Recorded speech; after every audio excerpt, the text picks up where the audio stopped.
Marhaba. Hello to you. This is Natasha Abu-Fadel, a choreographer in research of the essence, meaning, reconciliation, and purpose within choreography. Of course, that naturally makes me curious in other choreographers' choices and process around how they reconcile, structure, and articulate our place in the world as movers. Welcome to Conversations on Choreography, a place to archive spontaneous dialogue and inquiry from the perspective and lens of a choreographer, between choreographers, about choreography.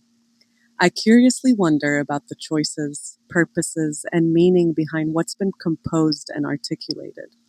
This platform is a mode of research investigating where choreography stands today and where it seems to be going.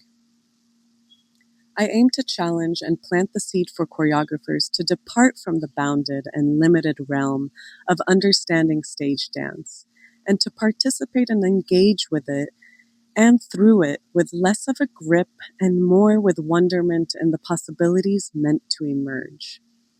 I'm curious to observe and listen to the ways choreographers create. What do they pay attention to, or lack thereof, when involved in the dynamic perceptual process of building relational situations? What becomes intelligible through the relations between body, space, time, and environment?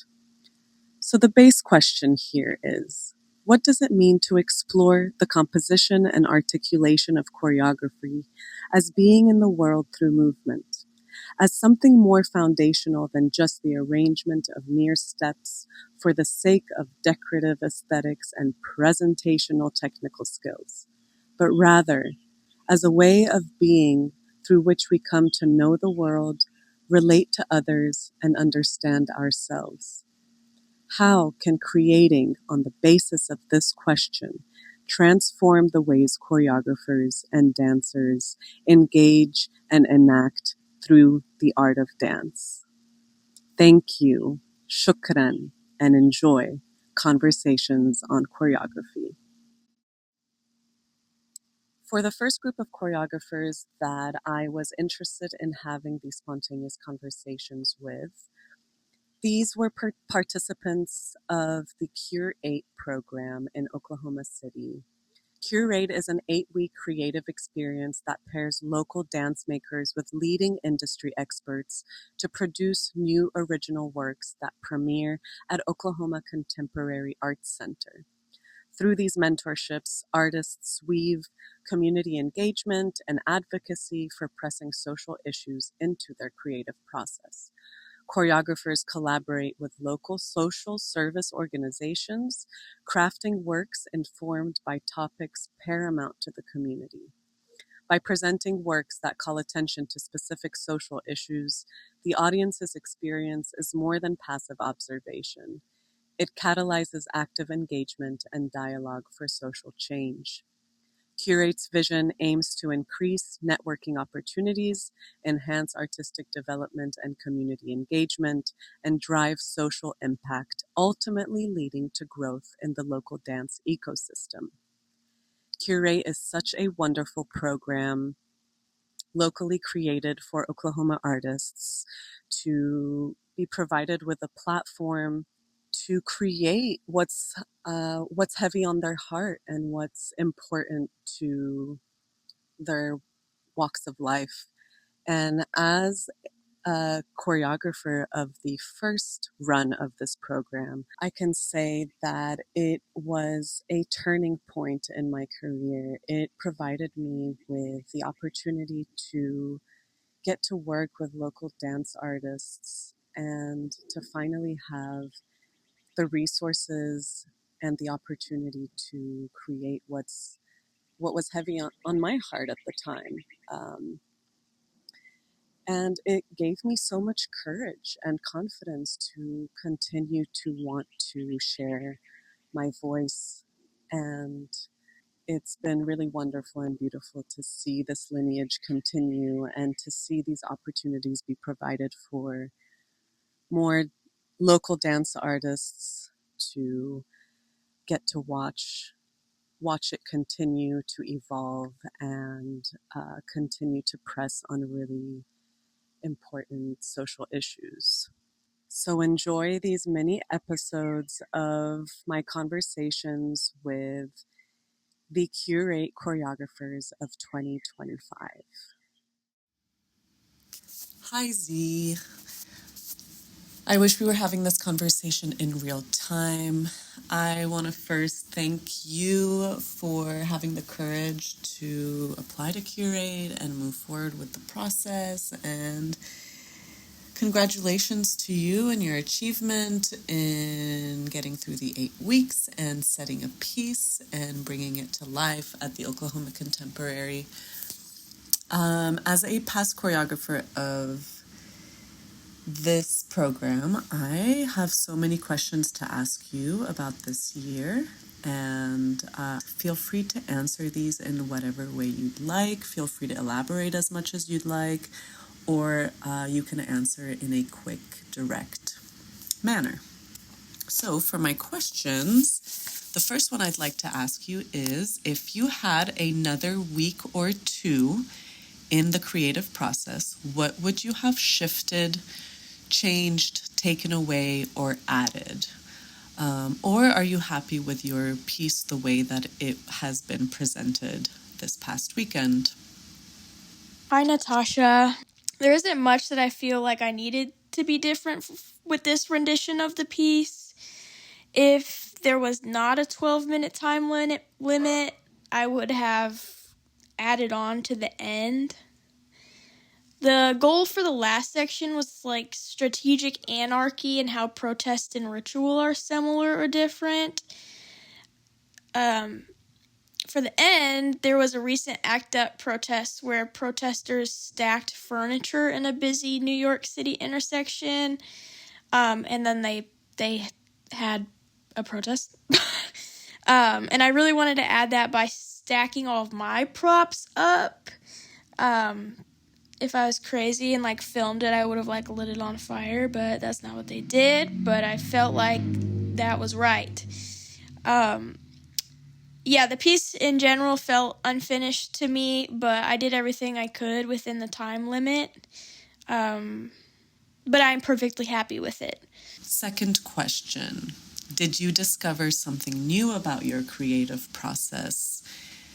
And if you did, is it something that you wish you had more time exploring, or applied it to more parts of your creative process?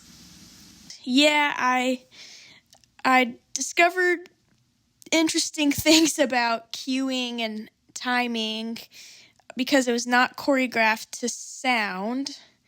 Utmutem came into the process later, but there ended up being cues off of, like visual cues off of movements, verbal cues, and then cueing with the prop, like the TV channels changing or the TV turning off. There were things like that. But Utmutem and I plan on creating a lot more work together, so I'll have the chance to explore the relationship between movement and music more, which is really exciting. But this wasn't very difficult to navigate because I absolutely despise when movement is created directly with the sound. So when I am using recorded music in a process, I choreograph to a different song than what I'm setting it to. So I had a piece to Making Plans for Nigel, and I choreographed it to Rooster by Alice in Chains. And then I had another one that was like strange experimental music, but I choreographed it to Hamburger Lady by Throbbing Gristle, which was different but similar. Do you feel that your piece justified your topic and the way that you went about researching about the topic? Does your message feel translated through your piece? Yeah, I did. I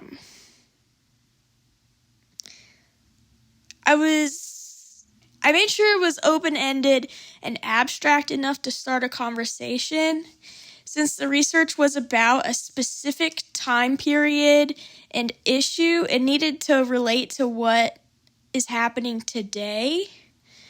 I think my piece would have been a lot different if I was working with an organization rather than just an individual. I would have had a lot more information on HIV resources and the stigma today.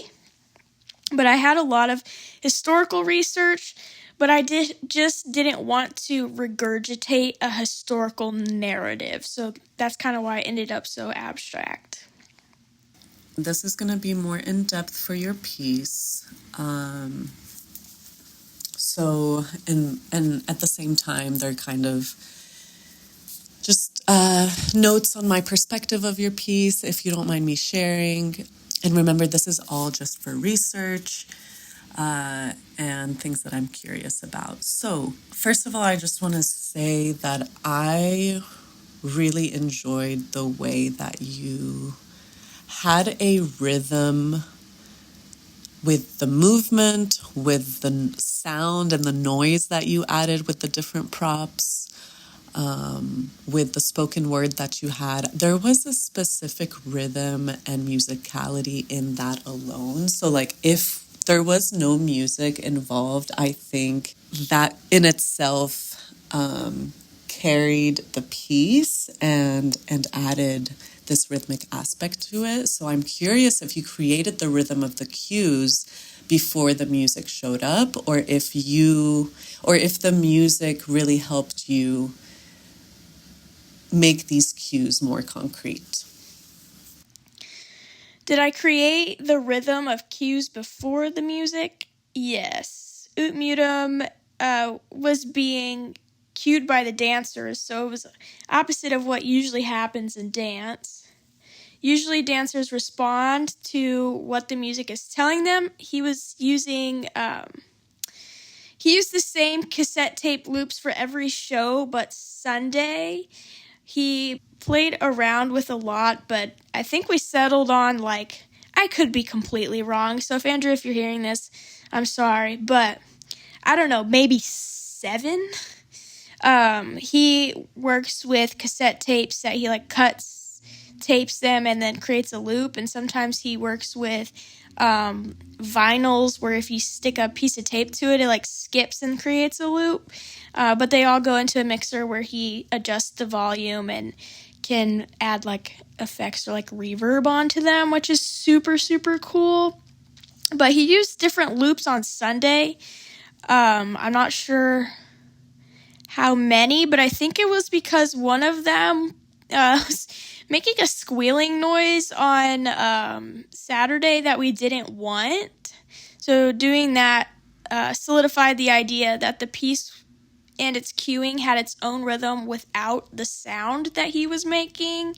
The dancers were not affected by the change whatsoever. They actually didn't know beforehand, and I don't think they ever asked after the fact. Through your piece, what emotional aspect of your topic did you explore? What was the experience that you molded for the dancers to go through? I guess I'm just curious, what angle was the piece speaking from? What were we watching? What was the scenario that you set up in front of us? What part of this topic were we experiencing live through your piece? And fourth, I just want to say thank you for not making it a frontal piece where everything was just very presentational. I really respect that and always respect someone using props and setting up the space. And like you said, setting up rules for your container. And I respect how much you experimented with the piece in many different aspects and layers. So yeah, I just want to hear more about your use of space and how you came about making choices that you did. And if there is anything else you would like to add from your own need to share something, or if something is digesting for you as you're answering these questions, feel free to just speak about anything that you would like to process. Well, I did a lot of research for this piece, but the angle I ended up speaking from was the stigmatization of AIDS. The piece progresses through time and states of awareness. To me, the paper was a representation of the spreading of AIDS, but also misinformation and hate rhetoric. The TV was just the media that we consume, and the chair represents the void and the lack of mentorship in the community. I really wanted to show the lack of mentorship at the end of the piece when they were all isolated from each other after their little protest ritual idea around Catherine while she looks into baseball hell for eternity, or in our case on Sunday when she broke the remote, she got to watch George Michael for eternity, which I think is a great thing. But, I haven't been able to process that and why the universe had that happen. So I'll work on that. The clock could be translated as a human body or a mind being filled up with garbage, as we all fill our bodies up with and other people fill our bodies and minds up with. But there were narrative aspects like how lesbians were the ones taking care of the AIDS patients. So the AIDS patients' families wouldn't come visit them, or they just kind of shut them out. And most of the time they already did because they were gay. But anyways, the lesbians would even provide hospice care and take them into their own homes. So that was the duet between Catherine and Mayu. But for that duet, I wrote out biological action words like attach, fuse, deplete, release, spread, and invade to use as information for the movement. And Catherine was like the person spreading the information and the hate rhetoric, but also during this process, there was I'm not sure if it's a meme or if it's true or not. Grindr kind of did confirm it, but Grindr crashed during the Republican convention. And in our process, we talked about how some of the most hateful homophobic people are queer. So that was Catherine. So that's why she had, queer heartthrob on the TV. So that was that solo while she was dancing all over these. They weren't dead, but it's kind of like unanimated bodies that were helpless. Anyways, in this process, I was prioritizing space and proximity rather than movement. Obviously, some dance moves or whatever dances came into play to tell the narrative. I wanted to paint a picture rather than try and earn oohs and ahs, as some people like to do. I really just wanted to challenge what choreography is. I believe if you want to create social change, like Curate's goal, the work has to be open-ended and radical. There's not room left for choreographers without anarchist views on choreography and the business of creating change.